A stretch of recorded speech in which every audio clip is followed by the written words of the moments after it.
Bonsoir à tous, merci de nous retrouver sur BFM2 avec ces images de ce violent incendie toujours en cours près de Los Angeles aux États-Unis. Le dernier bilan communiqué par les autorités il y a quelques instants fait état de deux morts et de plusieurs blessés.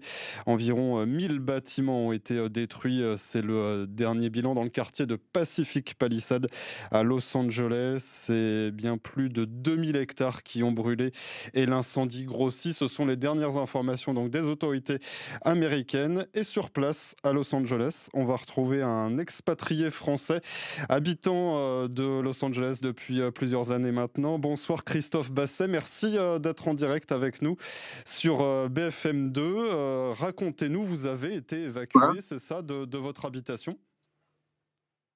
Tout à fait, tout à fait. Moi, je suis pas à Pacific Palisades, je suis à Altadena, qui est aussi un incendie actif à Los Angeles, sur la partie nord de Los Angeles.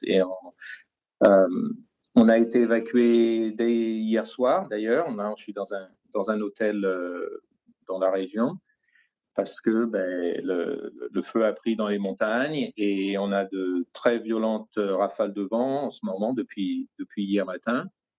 Et il s'est propagé dans toute la ville. Il y a donc tout Altadena, la ville d'à côté, la Cañada et Pasadena Donc, sont presque entièrement évacués. donc là, vous vous trouvez en hôtel, vous avez été pris en charge par les autorités ou c'est vous-même qui avez quitté votre habitation? Là, c'est nous qui avons quitté notre habitation. Il y a des centres d'hébergement qui sont mis en place, mais comme on a un chien, c'était un peu compliqué parce qu'il aurait fallu le déposer à un centre séparé. Donc, on a pris un hôtel.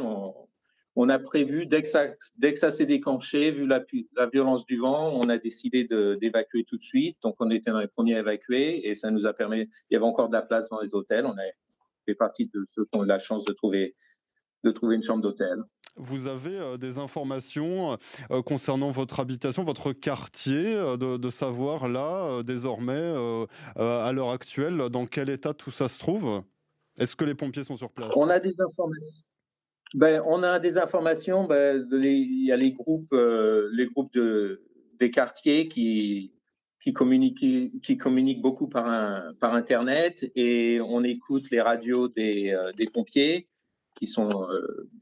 On a accès aussi par Internet aux communications des pompiers. Donc, on a des cartes locales que les gens pointent en temps réel quand ils entendent les pompiers qui disent il y a telle structure à telle adresse qui sont endommagées. Pour l'instant, ma maison, apparemment, elle est encore debout. Il y a plusieurs structures dans ma rue, par contre, qui sont, euh, euh, qui sont endommagées. Et dans le quartier, il y a des maisons au nord, au sud, à l'est, à l'ouest. Le problème, c'est que le vent étant tellement violent, le feu se propage par les braises qui s'envolent et ça apparaît un peu partout. C'est pas juste une ligne de feu continue. Donc c'est dur de savoir quelle maison ou quelle structure sera endommagée à, à l'avenir. Vous qui êtes expatrié à Los Angeles depuis plusieurs années maintenant, la survenue de ce feu vous a surpris tout de même? C'est vrai que c'est un territoire souvent touché par des incendies importants, mais là, cette période de l'année, ça vous a surpris? Euh, on s'attendait, on avait un très gros risque de feu parce qu'il n'y a pas eu de, il n'a pas plu ici depuis début mai, vraiment. Euh, donc ça fait très longtemps qu'il n'a pas plu. C'est très très sec. Et là, il y avait donc prévu cet orage de vent qui était prévu. Donc il y avait quand même des alertes de feu.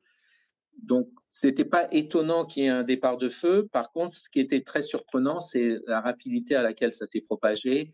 Et je veux dire, nous, on n'habite pas en bord de la montagne. Il y a quand même, ça s'est ça s'est déclaré à plusieurs kilomètres de chez nous et ça s'est propagé à une vitesse fulgurante.